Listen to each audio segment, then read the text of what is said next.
الحمد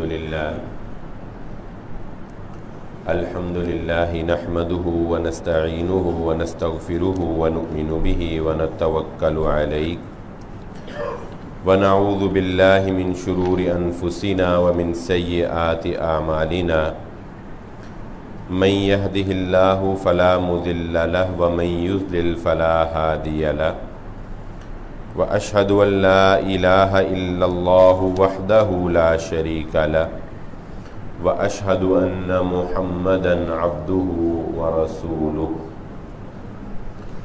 اللهم صل على محمد وعلى آل محمد كما صليت على إبراهيم وعلى آل إبراهيم إنك حميد مجيد اللهم بارك على محمد وعلى آل محمد كما باركت على إبراهيم وعلى آل إبراهيم إنك حميد مجيد رب اشرح لي صدري ويسر لي أمري واحلل عقدة من لساني يفقهوا قولي سبحانك لا علم لنا إلا ما علمتنا إنك أنت العليم الحكيم أما بعد فإن خير الحديث كتاب الله وخير الهدي هدي محمد صلى الله عليه وسلم وشر الأمور محدثاتها وكل محدثة بدعة وكل بدعة ضلالة وكل ضلالة في النار فأعوذ بالله من الشيطان الرجيم بسم الله الرحمن الرحيم قال الله تعالى في القرآن المجيد هو الذي أرسل رسوله بالهدى ودين الحق ليظهره على الدين كله ولو كره المشركون. قابل صد احترام حاضرین مجلس، محترم مکرم سامعین اکرام، ہر قسم کی تعریفات اس خالق مالک ارض و سماوات کے لیے اور لاکھوں کروڑوں درود و سلام آپ محمد مصطفیٰ صلی اللہ علیہ وآلہ وسلم کی ذات اقدس پر. ہماری آج کی گفتگو ہماری جو تہذیب ہے، جو بود و باش ہے، جو ہمارا رہن سہن ہے یا جو ہمارا پہناوا ہے، اس اعتبار سے اسلام ہماری کیا رہنمائی کرتا ہے، آج انشاءاللہ ہم اس ٹاپک پر گفتگو کریں گے. مثال کے طور پہ ایک لفظ ہمارے ہاں معروف ہے اور بالخصوص خواتین کے ہاں یہ لفظ بہت معروف ہے کہ فیشن جو ہے وہ تبدیل ہوتا رہتا ہے. ایک لفظ فیشن ہے. کیا مطلب فیشن کا؟ کہ ہمارے پہننے کا جو سٹائل ہے، ہمارے لباس کا جو سٹائل ہے یا ہمارے بال بنانے کا جو سٹائل ہے، گاہے بگاہے وقتاً فوقتاً اس کے اندر تبدیلی آتی رہتی ہے. گو کہ وہ تبدیلی ایک مخصوص نوعیت کی ہوتی ہے، بالکل تبدیل نہیں ہو جاتا، کیونکہ لباس کا جہاں تک زیادہ تعلق ہے وہ علاقے سے ہوتا ہے. لباس علاقائی جو اثرات ہیں اس کی وجہ سے زیادہ تبدیلی کا شکار ہوتا ہے. مثال کے طور پہ ہمارے پاکستان کے اندر ہی اگر آپ دیکھیں تو پنجاب کے اندر پنجابیوں کا لباس جو ہے وہ کچھ اور ہے. یہ شلوار قمیض کے اوپر ویسٹ کوٹ پہننا یا جناق کیپ پہننا اور یہ چیزیں، یا اسی طرح دیہی علاقوں کے اندر پگڑی باندھنا، دھوتی پہننا، کھلا کرتا پہننا، یہ ہمارے پنجاب کے اندر زیادہ معروف لباس. اگر آپ سندھ کے اندر چلے جائیں تو سندھیوں کے ہاں شلوار قمیض کے اوپر ایک مخصوص ڈیزائن کی چادر جو ہے وہ سندھی چادر پہنتے ہیں اور ایک خاص سندھی ٹوپی جو ہے وہ خاص قسم کی پہنتے ہیں. اسی طرح آپ عرب معاشرے کے اندر چلے جائیں تو عرب کے ہاں لباس جو ہے وہ جبہ سٹائل میں پہنا جاتا ہے، اور اسی طرح وہ لال رومال، وہ جو لال رومال ہے اس کا تعلق جو ہے وہ دین سے نہیں ہے، وہ لال رومال دین کا اس سے کوئی تعلق نہیں ہے، دین میں جس بات کا تعلق ہے وہ سر کو ڈھانپنے کا ہے کہ رسول اللہ صلی اللہ علیہ وآلہ وسلم، صحابہ اکرام اور محدثین اور امت کے صلحاء جو ہیں ان کا یہ طرز عمل رہا ہے کہ وہ سر کو ڈھانپ کے رکھتے تھے. وہ سر کو ٹوپی سے بھی ڈھانپا جا سکتا تھا جیسا کہ صحابہ اکرام سے ٹوپی کا پہننا ثابت ہے، سر کو امامے سے ڈھانپا جا سکتا ہے، سر کو کسی کپڑے سے ڈھانپا جا سکتا ہے. تو اصل مسئلہ سر ڈھانپنے کا ہے. وہ جو لال رومال ہے وہ ان کا ایک تہذیبی لباس ہے، اور اسی طرح وہ جو اوپر اقال اس کو بولتے ہیں، وہ جو کالا اوپر دو گول دائرہ سا رکھتے ہیں نا، اقال اس کو بولتے ہیں، وہ بھی اپنے اندر ایک تاریخ رکھتا ہے.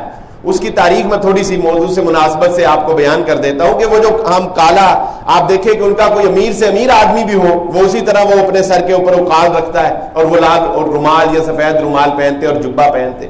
تو یہ ان کا ایک علاقائی ایک تہذیبی خاص لباس ہے. آپ جانتے ہیں کہ عرب جو ہے وہ زیادہ تر اونٹوں کو چرانے کے بڑے شوقین تھے اور یہی ان کا مین مشغلہ تھا. اس سے قبل کہ اب تو بہت ترقی کر گئے، لیکن اس کے باوجود اونٹوں کو پالنا، اونٹوں کو رکھنا ریگستانی علاقے کی وجہ سے یہ عربوں کا ایک شیوا ہے. تو اونٹ کو باندھنے کے لیے آپ نے وہ حدیث میں بھی لفظ سنا ہوگا کہ رسول اللہ صلی اللہ علیہ وسلم نے فرمایا کہ پہلے اونٹ کا گھٹنا باندھو، اس کے بعد اس کو اللہ کے سپرد کرو. یہ نہیں کہ کھلا چھوڑ دو اور کہو جی بس اللہ کے سپرد ہے، نہیں. کیا مطلب؟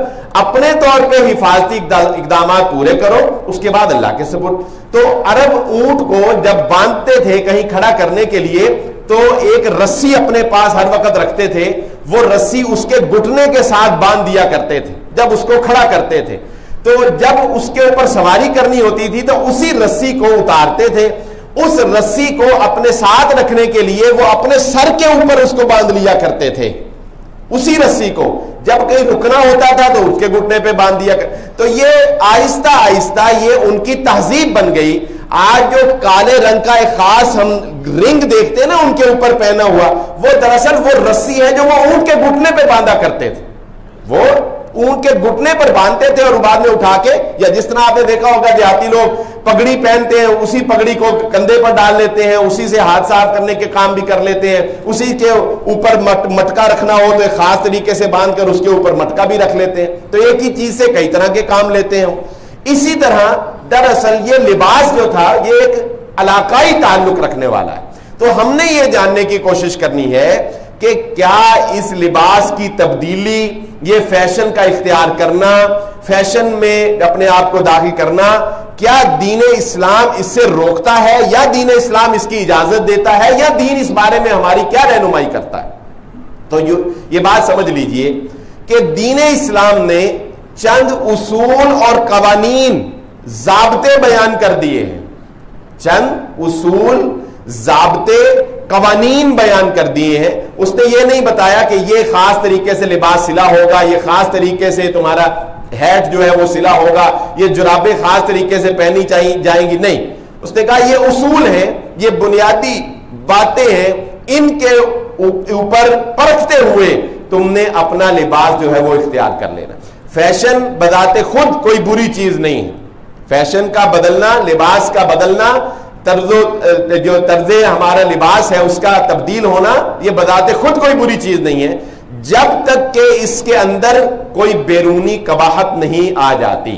ہاں لیکن ایک بات ذہن نشین رکھ لیں، رسول اللہ صلی اللہ علیہ وآلہ وسلم نے اپنے صحابہ اکرام کو یہ تلقین مختلف مقامات کے اوپر گاہے بگاہے کی ہے کہ ایسا کوئی بھی لباس، ایسی کوئی بھی چیز نہیں پہننی چاہیے جو انسان کو غیر مہذب بنا دے، جو انسان کو یعنی انسان لوفر نظر آئے، برا نظر آئے. جیسا کہ رسول اللہ صلی اللہ علیہ وآلہ وسلم نے تیز سرخ رنگ کی قمیض پہننے سے مردوں کو منع فرما دیا، اور اسی طرح زعفران تیز پیلا کلر جو ہے یہ پہننے سے رسول اللہ صلی اللہ علیہ وآلہ وسلم نے مردوں کو منع فرمایا.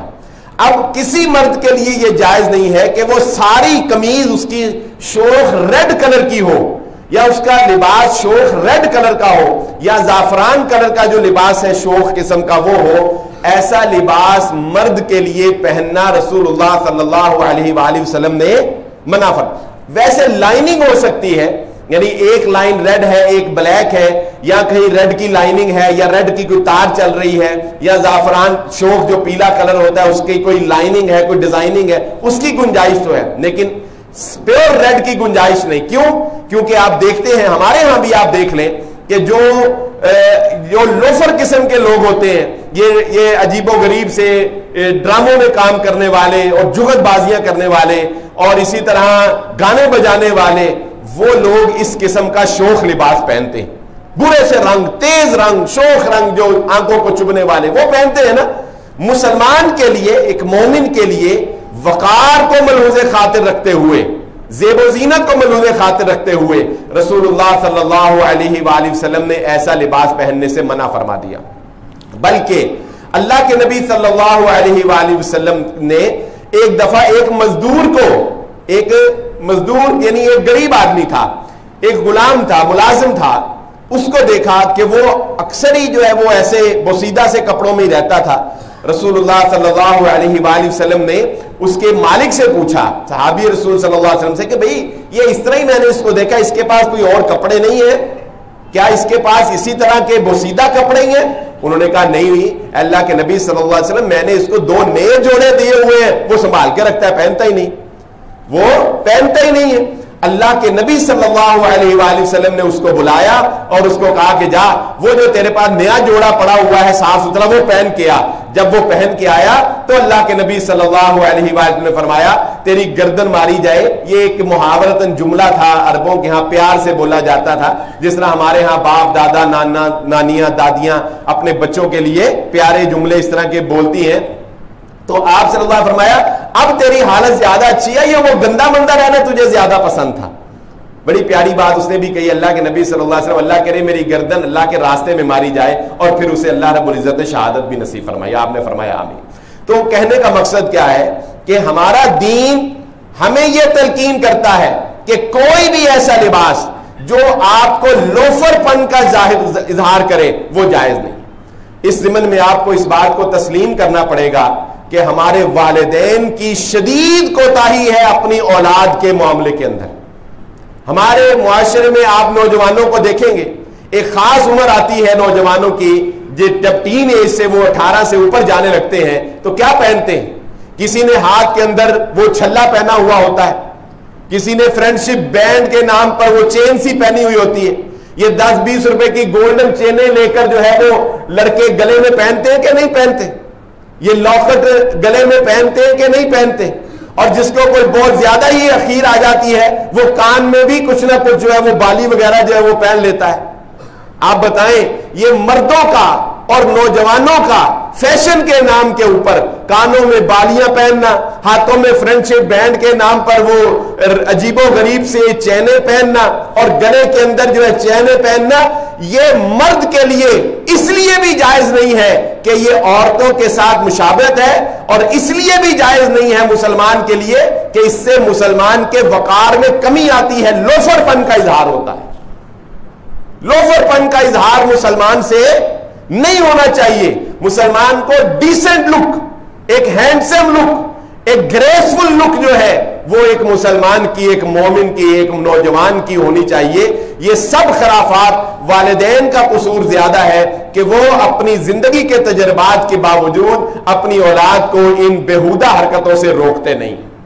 تو پہلا اصول جو دوران گفتگو ہی میں نے آپ کو ذکر کر دیا، لباس کے اندر پہلا اصول شریعت نے کیا مقرر کر دیا ہے کہ چاہے مرد ہو یا عورت ہو، وہ کوئی بھی ایسی چیز نہیں پہن سکتے، چاہے وہ کانوں میں پہنے، چاہے وہ ہاتھوں میں پہنے، چاہے وہ لباس کی صورت میں پہنے، کوئی بھی ایسی چیز نہیں پہن سکتے کہ جو جن سے مخالف سے مشابہت رکھتی ہو.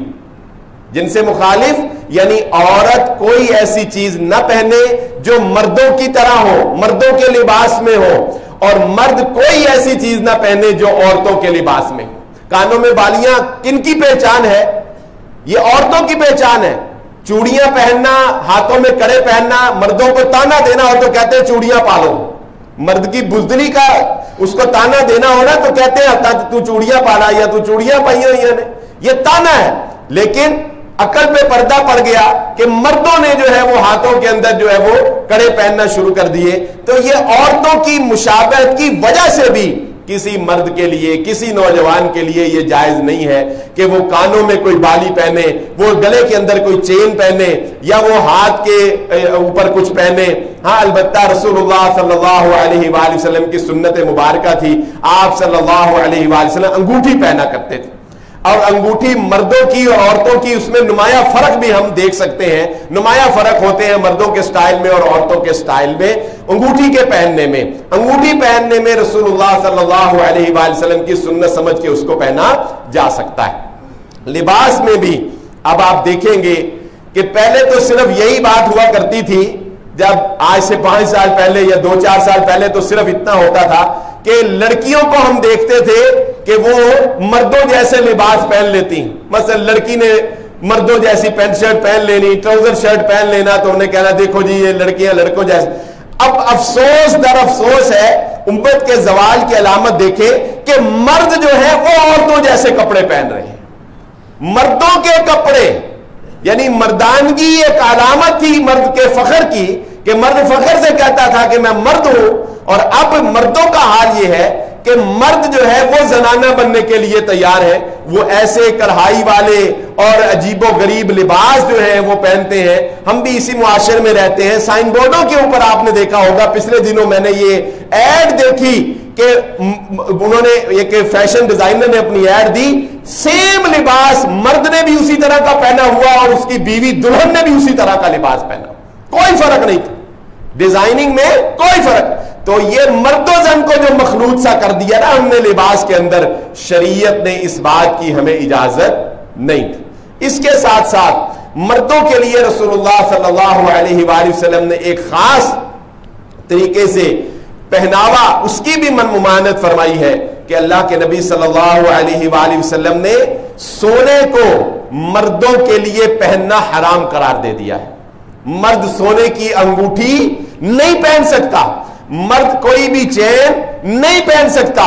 مرد کے لیے ہمارے ہاں آپ دیکھ لیں, ابھی تک ہمارے ہی معاشرے کے اندر شادیوں کے اوپر دلہے کو سونے کی انگوٹھی تحفے میں دی جاتی ہے کہ نہیں دی جاتی؟ کیا کہتے ہیں؟ کہتے ہیں کہ کوئی نہیں, بس تھوڑی دیر کے لیے پہننی ہے پھر اتار دینی.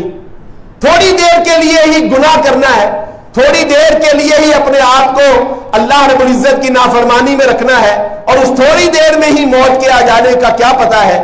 یہ تھوڑی دیر نہیں ہے. گناہ کا جب ارتکاب کر لیا وہ گناہ ہی ہے, چاہے وہ تھوڑی دیر کے لیے کیا جائے چاہے وہ زیادہ دیر کے لیے کیا جائے. تو مرد, اور وہ مشہور حدیث میں نے بارہا سنائی ہے اطاعت رسول میں, کہ نبی صلی اللہ علیہ وسلم کی مجلس میں بیٹھے ہوئے جب صحابی نے سونے کی انگوٹھی پہنی, نبی صلی اللہ علیہ وسلم نے دیکھا, آپ نے فرمایا یہ حرام ہے مردوں کے لیے, اتار کے پھینک دی. نبی صلی اللہ علیہ وسلم مجلس سے چلے گئے, صحابہ نے کہا تمہاری انگوٹھی ہے, اٹھا کے اس کو اب بیچ دو. بیچنا تو منع نہیں ہے نا, یا کسی اور کام آ جائے گی. کہا جس کو میں نے نبی کے سامنے پھینک دیا میں اس کو اٹھانا بھی گوارا نہیں کرتا, اس کو اٹھانا بھی گوارا نہیں. تو یاد رکھ لیجئے یہ بات. اس فیشن کے دور کے اندر آپ فیشن کریں, فیشن میں کوئی پابندی نہیں. میں ایک شادی پہ گیا, آپ کو مزے کی بات سناؤں. میں ایک شادی پہ گیا, میں نے ایک بندے کو دیکھا, اس نے بغیر جرابوں کے بوٹ پہنے ہوئے تھے. میں کہا یہ بندہ بیچارہ پتہ نہیں, اس کو پتہ ہی نہیں ہے, ایڈا ہی سیدھا ہے, بغیر جرابہ کے بوٹ پہن کے آگے. اور میں نے دوسرے کو دیکھا, اس نے بھی ویسے ہی پہنے, 2-3-4 کو دیکھا. میں کہ یار یہ عجیب سی بات لگ رہی, میں ہی پتہ نہیں غلط جرابے پہن کے آگے. اور جب میں نے دولہے کو دیکھا نا, اس نے بھی بغیر جرابوں کے بوٹ پہنے. میں نے ایک بندے سے پوچھا نا کہ آج کل فیشن ہے بغیر جرابہ کے بوٹ پہن. ٹھیک ہے پہن لو. اب اس فیشن پہ تو ہم کوئی پابندی نہیں نہ لگا سکتے. یہ فیشن تو شریعت کے کسی قانون سے نہیں ٹکراتا. بھی ٹھیک ہے, جوتی بھی نہ پہنو, کوئی مسئلہ نہیں ہے, یہ شریعت نہیں کوئی پابندی لگاتی. تو جو فیشن شریعت کے کسی اصول سے نہیں ٹکراتا, ٹھیک ہے بھائی وہ کرتے رہو. جو اصول سے ٹکرائے گا وہ کرنے کی شریعت تمہیں اجازت نہیں دے گی. دوسری بات, لباس کے پہننے, پہلا اصول ہم نے نوٹ کر لیا. دوسری بات, لباس کے پہننے کے اندر وہ کیا ہے کہ آپ کا لباس, چاہے وہ مرد ہو یا عورت ہو, آپ کا لباس کسی بھی غیر مسلموں کے مذہبی لباس, ان کے شعاری لباس سے مماثلت نہ رکھتا. کیونکہ رسول اللہ صلی اللہ علیہ وآلہ وسلم نے غیر مسلموں کی مشابہت اختیار کرنے سے منع فرما دیا. یعنی مثال کے طور پہ یہ نہیں ہے کہ وہ پینٹ شرٹ پہنتے ہیں تو تم بھی پینٹ شرٹ نہ پہنو. نہیں، پینٹ شرٹ ان کا مذہبی لباس نہیں ہے، وہ بھی ان کا ایک علاقائی لباس ہے. اور یہ لباس انہوں نے اس وقت اختیار کیا جب وہاں پر مشینری کا بہت زیادہ استعمال ہونا شروع ہوا یورپ کے اندر. تو مشینری پر کام کرنے میں وہ لوگ جب کھلے کپڑے پہنتے تھے تو مشینوں میں کپڑے پھنس جانے کی وجہ سے حادثات زیادہ ہوتے تھے. پھر انہوں نے ضرورت ایجاد کی ماں کے تحت ایک ایسا لباس بنایا جو آپ کے جسم کے ساتھ فٹ ہو تاکہ مشین چلاتے ہوئے وہ آپ کا لباس جو ہے وہ آپ کو حادثے کا شکار نہ بنا دے. اس لیے پینٹ شرٹ وہاں پہ عام ہو گئی. تو پینٹ شرٹ جو ہے یہ غلط نہیں ہے کیونکہ یہ ان کا مذہبی لباس نہیں، ان کا شعاری لباس نہیں. لیکن آپ نے دیکھا ہوگا ان کے ہاں جو پادری ہے، ان کا پادری ہے، یا ہندوؤں کا جو پنڈت ہے، یا یہودیوں کے جو راہب ہیں، وہ ایک خاص طرح کا لباس پہنتے ہیں. وہ ایک خاص طرح کا لباس پہنتے ہیں. اسی طرح وہ اپنے تہواروں کے اوپر ایک خاص طرح کا لباس پہنتے ہیں، خاص طرح کی ٹوپی وہ اپنے سر کے اوپر رکھتے ہیں. وہ کیا ہے؟ وہ ان کا مذہبی لباس ہے، وہ ان کا شعار ہے، وہ ان کا طریقہ ہے، وہ ان کا مذہب ہے. کوئی بھی ایسا لباس جو ان کا مذہب ہے، جو ان کا شعار ہے، وہ اگر مسلمان مرد اور عورت پہنیں گے تو وہ ان کی مماثلت میں آئے گا. ایسا لباس پہننا شریعت نے ہمارے لیے حرام کر دیا. بلکہ رسول اللہ صلی اللہ علیہ وسلم نے فرمایا من تشبہ بقوم فہو منہ، جس نے جس قوم کی مشابہت اختیار کی وہ اسی میں سے ہو گیا. دوسرا اصول ہو گیا. تیسرا اصول، یہ بڑا اہم اصول ہے اور آج کے اس پرفتن دور کے اندر اس اصول کو سب سے زیادہ پامال کیا جاتا ہے. سب سے زیادہ خلاف ورزی لباس کے پہننے میں جس اصول کی جاتی ہے وہ یہ تیسرا اصول ہے جو میں اب بیان کرنے لگا ہوں. جیسا کہ ابھی ہم نے پینٹ شرٹ کا ذکر کیا، پینٹ شرٹ کے سلائی میں اور اس کے بھی بناوٹ میں بہت سی قسمیں ہیں. جین پینٹ ہے، ڈریس پینٹ ہے، ٹراؤزر ہے، ٹائٹس ہے، کئی طرح کی پینٹیں. لباس کا مطلب کیا ہوتا ہے؟ جو آپ کے جسم کو ڈھانپ لے. جو آپ کے جسم کو نہ ڈھانپے اسے آپ لباس نہیں کہہ سکتے. رسول اللہ صلی اللہ علیہ وآلہ وسلم نے علامات قیامت میں سے یہ علامت بیان کی ہے اور آپ نے فرمایا کہ یہ خواتین جنت کی خوشبو کو بھی نہیں پا سکیں گی حالانکہ جنت کی خوشبو میلوں سے آ رہی ہوگی. کون سی خواتین؟ جو کاسیات عاریات، جو لباس پہننے کے باوجود ایسے ہی ہوں گی جیسے برہنہ. کیا مطلب؟ آپ کا لباس اتنا ٹائٹ نہیں ہونا چاہیے، جسم کے ساتھ اتنا چپکا ہوا نہیں ہونا چاہیے کہ مرد ہو یا عورت جسم کے خد و خال، جسم کے نزاکت کو، جسم کے کٹس کو وہ واضح کر رہا ہو. اگر وہ لباس اتنا ٹائٹ ہے تو وہ لباس شریعت کے قانون سے ٹکراتا ہے، وہ لباس پہننا حرام ہے، وہ لباس پہننا حرام.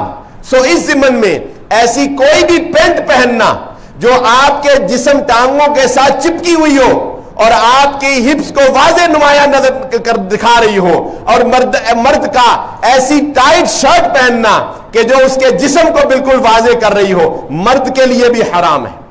اس کے ساتھ ساتھ عورت کے لیے بھی ایسا کوئی بھی لباس پہننا، وہ ٹراؤزر ہو، وہ پینٹ ہو، وہ شرٹ ہو، وہ کچھ بھی ہو، جو اس کے جسم کے ساتھ اتنا چپک جائے کہ جسم کو واضح کر رہا ہو، نمایاں کر رہا ہو، اس کے خد و خال واضح ہو رہے ہوں، ایسا لباس عورت کے لیے پہننا حرام ہے. اگر وہ پہنتی ہے، جتنی دیر وہ اس لباس میں رہتی ہے وہ اللہ اور اس کے رسول صلی اللہ علیہ وآلہ وسلم کے حکم کی نافرمانی کر رہی ہے. سو آپ دیکھ لیں، معاشرے میں چل کر دیکھ لیں، خواتین کا لباس دیکھ لیں، مردوں کا لباس دیکھ لیں. سب سے زیادہ جیسا کہ میں نے کہا ہم نے دھجیاں اڑا کر رکھ دی ہیں اگر تو وہ دین اسلام کے اس اصول کی رکھ دی ہیں، اور یہ اتنا پیارا اصول محمد الرسول صلی اللہ علیہ وآلہ وسلم نے بیان فرما دیا کہ اگر انسان اس کا اہتمام کر لے تو ہر میلی آنکھ سے عورت محفوظ رہ سکتی، ہر اٹھنے والی دل کی بیمار آنکھ سے عورت جو ہے وہ محفوظ رہ سکتی ہے۔ ایک اور مسئلہ سن لیجئے، پینٹ شرٹ پہن کر نماز پڑھنے کے بارے میں اکثر لوگ سوال کرتے ہیں کہ ڈریس پینٹ بھی اگر پہنی ہو، کھلی پینٹ جو ہے پہنی ہو تو ویسے تو وہ ٹھیک رہتی ہے، اس میں کوئی ایسا مسئلہ نہیں ہوتا کہ آپ کے جسم کا جو ہے وہ چپکی ہوئی ہو یا جسم نمایاں ہو رہا ہو، نہیں ہوتا مسئلہ۔ لیکن پینٹ شرٹ کے اندر جب آپ نماز پڑھتے ہیں تو نماز پڑھنے میں پینٹ شرٹ پہننے والے آدمی کو بڑی دقت ہوتی، اور بالخصوص جب وہ رکوع و سجود میں جاتا ہے تو پینٹ شرٹ جو ہے وہ جسم کے ساتھ چپکی جاتی ہے۔ ایسی صورت کے اندر اکثر لوگ یہ سوال کرتے ہیں کہ کیا ایسی صورت میں، اور پھر پینٹ شرٹ پہننا بعض اوقات لوگوں کی مجبوری بھی ہوتی ہے، پینٹ شرٹ پہننا بعض آفیسز ایسے ہیں جن میں یہ پابندی ہے کہ آپ پینٹ شرٹ پہنیں، لباس ہی پینٹ شرٹ ہے، اس میں ان کی جیسا کہ میں نے ابھی ذکر کیا کہ مشینری پر کام کرنا ہے۔ اب مشین پہ کام کرنے والا بندہ، اس کے پاس اور کوئی چارہ ہی نہیں ہے کہ وہ پینٹ شرٹ پہنے، وہ ایسا لباس پہنے گا جو ذرا جسم کے ساتھ رہے، وہ شلوار قمیض پہنے گا تو اس کو خطرہ ہے، جان جانے کا خطرہ ہے۔ تو دیکھیے انسان اگر کرنا چاہتا ہو نا، اگر انسان دین پر عمل کرنا چاہتا ہو تو انسان کے لیے کوئی مشکل کی بات نہیں۔ ایسے لوگوں کے لیے میں مشورہ دیتا ہوں جو کہ میں نے الحمدللہ لوگوں کو کرتے دیکھا ہے کہ آپ اپنے لیے ایسے لوگ جو پینٹ شرٹ آفیسز میں پہنتے ہیں، ڈریس پینٹ پہنتے ہیں اور نماز کے موقع کے اوپر ان کو دقت ہوتی ہے، ان کے لیے یہ مشورہ ہے کہ وہ ایک باریک کاٹن کا ایک جبہ اپنے لیے سلوا لیں جس میں صرف 2 ایسے بازو نکلے اور ایک وی کلر کی شرٹ ہو بس، یا وی کلر کا درمیان میں گلا ہو بس۔ نماز پڑھتے وقت اپنے لباس کے اوپر یعنی پینٹ شرٹ پہنے اوپر صرف وہ ایسے چڑھا لیں بس، جیسے بارش ہو رہی ہو تو شاپر نہیں چڑھا لیتے اوپر، بارش ہو رہی ہو آپ نے دیکھا ہوگا نا، شاپر چڑھا لیتے، ایسے وہ ایک لباس اس کو ایسے فولڈ کر کے ہر وقت اپنی جیب میں رکھے، پاکٹ میں رکھے، آفس میں رکھے، جب نماز پڑھنی ہے اس کو اوپر پہن لے اور نماز ادا کر لے، کوئی مشکل کی بات نہیں۔ اور میں نے الحمدللہ ایسے لوگوں کو مشورہ دیا، پروفیسر حضرات جو ہیں یونیورسٹیز میں پڑھانے والے، اقصی مسجد میں نے مشورہ دیا، میں نے دیکھا کہ لوگوں نے عمل کیا، وہ نماز سے پہلے وہ جبہ پہنتے تھے، نماز اس میں پڑھتے تھے اور اس کے بعد چلے جاتے، کوئی پریشانی بھی نہیں۔ تو اس لیے لباس کے معاملے میں انسان کو غیر محتاط نہیں ہونا چاہیے، یہ دین کا ایک اہم معاملہ ہے اور معاشرے کے بہت سے فتنے اور معاشرے کی بہت سی خرابیوں کا باعث ہے اگر ہم لباس کے پہننے کے اندر جو ہے وہ سستی کا مظاہرہ کریں۔ 3 اصول ہو گئے بنیادی۔ چوتھا اصول شریعت نے کیا رکھا ہے کہ آپ کا لباس وہ ٹرانسپیرنٹ نہیں ہونا چاہیے، آپ کا لباس ٹرانسپیرنٹ نہیں ہونا چاہیے، یعنی لباس اتنا باریک نہیں ہونا چاہیے کہ اس کے آر پار آپ کا جسم نظر آتا ہو، اس کے آر پار آپ کا جسم نظر آتا ہو، لباس اتنا باریک نہیں ہونا چاہیے، خواتین کے لیے بھی اور مردوں کے لیے بھی۔ اب آگے چونکہ ہم گرمیوں کے موسم سے بھی ہمارا واسطہ ہے اور شدید گرمی کا ہمارا واسطہ ہے، تو ہم باریک لباس، خواتین بالخصوص گھروں میں اور کچن میں ظاہر ہے کام کرنا ہے تو لون کے کپڑے پہننا ان کی مجبوری ہے، وہ نہیں مسئلہ۔ گھر کی 4 دیواری کے اندر، گھر کی 4 دیواری کے اندر جہاں پر کسی غیر محرم نے نہ آنا ہو، دیور غیر محرم ہوتا ہے، بہنوئی غیر محرم ہوتا ہے، خالو غیر محرم ہوتا ہے، یہ سارے رشتے جن سے نکاح ممکن ہے، جن سے نکاح ممکن ہے کسی صورت میں بھی، وہ رشتے غیر محرم شمار ہوتے ہیں۔ غیر محرم کے علاوہ خواتین گھر میں گرمی کی شدت کی وجہ سے لباس پہنے، لیکن وہ لباس زیادہ چپکا ہوا نہ ہو، کھلا ہو، اور اتنا ٹرانسپیرنٹ نہ ہو کہ جسم کے آر پار جو ہے وہ اس سے نظر آتا ہو، یا اگر کسی کے سامنے آنا ہے تو پھر اپنے اوپر جو ہے وہ کوئی چادر جو ہے وہ پہن لی جائے. لیکن رونا گھر کی چار دیواری کا کیا رونا، ہم تو باہر بازاروں میں دیکھتے ہیں کہ ان سارے اصولوں کی خلاف ورزی کرتے ہوئے خواتین لباس پہن کے باہر نکل رہی ہیں. ان سارے اصولوں کی خلاف ورزی کرتے ہوئے، باریک بھی ہے لباس، جسم کے ساتھ چپکا ہوا بھی ہے، اب مردوں کے مشابہ بھی ہے اب، اور اس بات کا تو کوئی خیال ہی نہیں ہے، پاس ہی نہیں ہے کہ غیر مسلموں کا بھی شعار کوئی ہمارے اپنے اندر نہ آ جائے. یہ ہمارا حال ہے، اور اس میں 100% قصور ان والدین کا بھی ہے جو جن کے سامنے بچے یہ سارے کام کرتے ہیں اور وہ ان کو روکتے نہیں. اور یہ تربیت کا آغاز، یہ سمجھ لیجئے بات، یہ تربیت کا آغاز یہ شروع سے ہوتا ہے. آپ نے دیکھا ہوگا شروع میں ہی بچیوں کو یہ کہہ کر کہ ابھی یہ بچی ہے، باریک اور چست لباس جو ہے وہ پہنایا جاتا ہے. باریک اور چست لباس یہ کہہ کر کہ ابھی بچی ہے. لباس کے معاملے میں اس کی تربیت نہیں کی جاتی، اس کو عادت نہیں ڈالی جاتی. پھر جب وہ پروان چڑھنا شروع ہو جاتی ہے، بڑی ہو جاتی ہے، پھر وہ چاہتے ہیں والدین کہ اب یہ پردہ کرے اور اب یہ شریعت کے مطابق لباس پہنے، تو یاد رکھ لیجئے پھر یک مشت جو ہے وہ آپ ان کے اوپر نافذ نہیں کر سکتے، ایسا ممکن نہیں ہوتا ہے. رسول اللہ صلی اللہ علیہ وآلہ وسلم کا صحابہ اکرام کے ساتھ اور صحابہ اکرام کا ازواج مطہرات اور دیگر تمام خواتین کے ساتھ معاملہ یہ تھا کہ وہ جب گھر سے باہر نکلا کرتی تھی، گھر سے، ذرا احتیاط کا عالم دیکھیے گا، اللہ کے نبی صلی اللہ علیہ وآلہ وسلم نے کیا تلقین کی، صحابہ نے کیا عمل کر کے دکھایا. جب خواتین گھر سے باہر نکلا کرتی تھیں تو اپنے اوپر اتنی بڑی چادر اوڑھ کے نکلا کرتی تھیں کہ جو ان کے قدموں سے بھی ایک ہاتھ نیچے، اتنی ایک ہاتھ قدم سے بھی ایک ہاتھ نیچے زمین کو صاف کرتے ہوئے وہ چادر جو ہے وہ جاری ہوتی تھی. قدم بھی ان کے نظر نہیں آتے تھے. ان کے رسول اللہ صلی اللہ علیہ وآلہ وسلم سے بطور خاص خاتون نے اجازت مانگی، اللہ کے نبی صلی اللہ علیہ وسلم ہمیں اجازت دے کہ ہم ایسی چادریں پہنے جو ہمارے پاؤں سے نیچے جائیں. تو اللہ کے نبی صلی اللہ علیہ وسلم نے فرمایا ٹھیک ہے، تم ایک ہاتھ کے برابر چادر جو ہے وہ لمبی پہن لیا کرو کہ تمہارے قدم جو ہے وہ اس میں چھپ جائیں، تاکہ کسی بد ذہن اور کسی مریض جو دل کا مریض ہے اس کے ذہن کے اندر کوئی خرابی پیدا نہ ہو. اور کھلی چادریں، اور اس پر آپ ایک اور فتنہ یہ بھی دیکھ لیجئے آج کے ہمارے اس معاشرے کے اندر،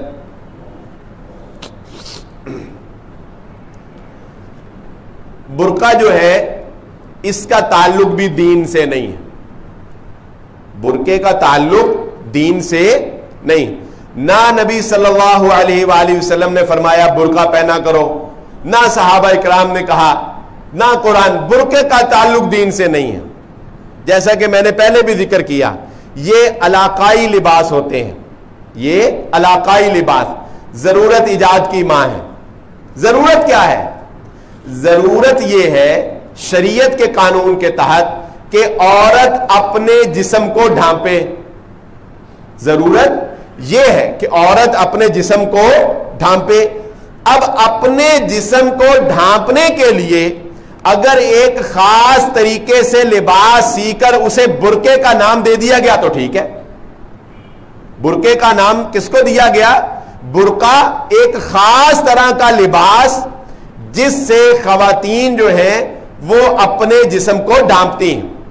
لیکن شیطان بہت سمجھدار ہے، اس نے کہا برقع انہوں نے ڈھانپنے کے لیے بنایا تھا، میں فیشن کے نام پہ برقع بھی ان کو بے حیائی کے فروغ کے لیے پہنا دوں گا. ایسے برقعے کا کوئی فائدہ نہیں، جیسا کہ میں نے اصول بیان کر دیا. ایسے برقعے کا کوئی فائدہ نہیں جو جسم کے ساتھ چپکا ہوا ہو، جو ٹائٹ ہو. وہ برقع جس کے اوپر نقش و نگار اتنے خوبصورت ہوئے ہو کہ عام لباس سے زیادہ اٹریکٹ کرتا ہو، اس برقعے کا کیا فائدہ بھائی؟ برقع تو خواتین نے اس لیے پہننا تھا تاکہ اٹریکشن ختم ہو. اصل مدعا تو سمجھے نا آپ, عورت کے اندر جو اللہ رب العزت نے مرد کے لیے ایک اٹریکشن رکھی ہے, ایک نظر پڑتے ہی اس کے دل کے تار ہل جاتے ہیں, ایک نظر پڑتے ہی اس کے دل و دماغ جو ہے وہ ہل جاتا ہے. وہ آپ کو 2 واقعے سناتا ہوں. احمد دیداد کا نام آپ نے سنا ہوگا, یہ ڈاکٹر ذاکر نائک کے استاد ہیں, اور ڈاکٹر صاحب کا بھی آپ کو ایک واقعہ سناتا ہوں. ڈاکٹر ذاکر نائک صاحب اسی طرح پردے کے اوپر گفتگو کر رہے تھے اپنے لیکچر میں, تو ایک نوجوان لڑکا 24-25 سال کا کھڑا ہوا اور وہ اٹھ کر کہنے لگا, ڈاکٹر صاحب میں یونیورسٹی میں پڑھتا ہوں, میرے ساتھ لڑکیاں بھی پڑھتی ہیں, آپ نے پردہ پردہ پردہ, میں تو ان کو دیکھتا ہوں مجھے تو کچھ بھی نہیں ہوتا, میں ان کو دیکھتا ہوں مجھے تو کچھ بھی نہیں ہوتا. تو ڈاکٹر صاحب نے اسے کہا کہ بیٹا پھر آپ اپنا علاج کروائیں, اگر لڑکی دیکھ کے بھی آپ کو کچھ نہیں ہوتا. یہ تو اللہ نے فطرت میں رکھا ہے کہ ایک دفعہ نظر پڑے تو شیطان ایک دفعہ ہلا کے رکھ دیتا ہے مرد. اصل چیز ہے اٹریکشن ختم کرنا. اگر برقع اٹریکشن پیدا کر رہا ہے تو وہ کس بات کا لباس. احمد دیداد کا واقعہ آپ کو سناتا ہوں. اسی طرح وہ بھی تقابل ادیان کے اوپر ہی گفتگو کیا کرتے تھے, تو اسی طرح تقابل ادیان کے اوپر گفتگو کرتے ہوئے ان سے ایک دفعہ ایک اسی طرح پینٹ شرٹ پہنی ہوئی لڑکی نے, ماڈرن سی, یورپ میں وہاں پہ وہ تھے, تو اس نے جو ہے وہ کھڑے ہو کے ان سے اسی طرح پردے کے اگینسٹ کوئی کویسچن کر لیا. تو انہوں نے کویسچن کا جو آنسر دینے سے پہلے انہوں نے کہا کہ دیکھیں میری عمر 60 سے زیادہ ہے, 60 سال سے میری عمر زیادہ ہے, اور آپ کا لباس دیکھ کے میرے جسم میں بھی کرنٹ آ گیا ہے, ایک نوجوان کا کیا بنتا ہوگا. تو یہ لباس کا معاملہ اس کو معمولی نہ سمجھے کہ لباس جیسا مرضی پہن لو, جیسے مرضی خد و خال کر لو, نہیں کوئی پرواہ نہیں. نبی صلی اللہ علیہ وآلہ وسلم نے اسی لیے تو فرمایا تھا, ما ترکت بعدی فتنۃ اضر علی الرجال من النساء. اس امت کا فتنہ کیا ہے جس میں مرد اور عورت دونوں شامل ہیں, وہ مال ہے. مال اس امت کا فتنہ ہے, اس میں مرد اور عورت دونوں شامل. لیکن مردوں کے لیے اللہ کے نبی صلی اللہ علیہ وسلم نے فرمایا تھا, اگر میں نے سب سے بڑا فتنہ اپنے بعد اگر کوئی مردوں کے لیے چھوڑا ہے تو وہ عورت ہے. عورت کی خاطر انسان ماں باپ چھوڑ دیتا ہے, عورت کی خاطر انسان بچے چھوڑ دیتا ہے. عورتیں مردوں کی محبتیں میں اپنی اولاد, ماں اپنی اولاد چھوڑتی ہوئی دیکھی ہے ہم نے. یہ فتنہ ہی ایسا برا ہے. اللہ تعالی ہم سب کو اس فتنے سے محفوظ فرمائے. یہ عشق اور محبت کے نام پہ ایسی دلدل ہے اللہ کی قسم کہ انسان اس دلدل میں پھنستا ہی چلا جاتا ہے, نکلا ہی نہیں جاتا, اس سے شیطان نکلنے ہی نہیں دیتا, حتیٰ کہ اسے ذلیل و خوار کروا دیتا ہے, حتیٰ کہ وہ اسے سمجھ ہی نہیں آتی انسان کو کہ میں کیسے پھنستا چلا جا رہا ہوں, بس وہ محبت کے نام کے اوپر ہی پھنستا چلا جاتا ہے. اس فتنے سے اپنے آپ کو بچائیں. یہ لباس کی پابندی اپنی خواتین کو, اپنے بچوں کو, اپنے مردوں کو, یہ لباس کی پابندی جو ہے اور شریعت کے اصولوں کے مطابق پابندی جو ہے یہ سکھائیں. اچھا لباس پہنے, صاف ستھرا لباس پہنے, ہمارا دین اس کی تلقین کرتا ہے. ڈیسنٹ نظر آئیں, ناخنوں کو وقت پہ کاٹیں. اللہ کے نبی صلی اللہ علیہ وآلہ وسلم نے تلقین فرمائی, یہ فطرت میں سے ہے. ختنے کروانا, زیر ناف بال کاٹنا اور بغلوں کے بال کاٹنا, مونچھیں چھوٹی کرنا اور ناخنوں کو کاٹنا, یہ 5 چیزیں اللہ کے نبی صلی اللہ علیہ وآلہ وسلم نے فرمایا یہ فطرت میں سے ہیں. زیادہ سے زیادہ لمٹ اس کی 40 دن مقرر کر دی گئی ہے. 40 دن کے اندر اندر ان کو لازماً کاٹنا ہے. بعض لوگ سمجھتے ہیں جمعے کی دن ناخن کاٹنا سنت ہے, سنت نہیں. جمعے کی سنتوں میں ناخن کا کاٹنا شامل نہیں ہے, لیکن ناخنوں کو کاٹ کے رکھیں. اللہ کے نبی صلی اللہ علیہ وسلم نے فرمایا لولا ان اشق علی امتی لامرتم بالسواک مع کل صلاۃ او کما قال رسول اللہ صلی اللہ علیہ وسلم. فرمایا اگر مجھے اپنی امت پر مشقت کا ڈر نہ ہوتا میں انہیں حکم دیتا کہ ہر نماز کے ساتھ یہ مسواک کیا کریں.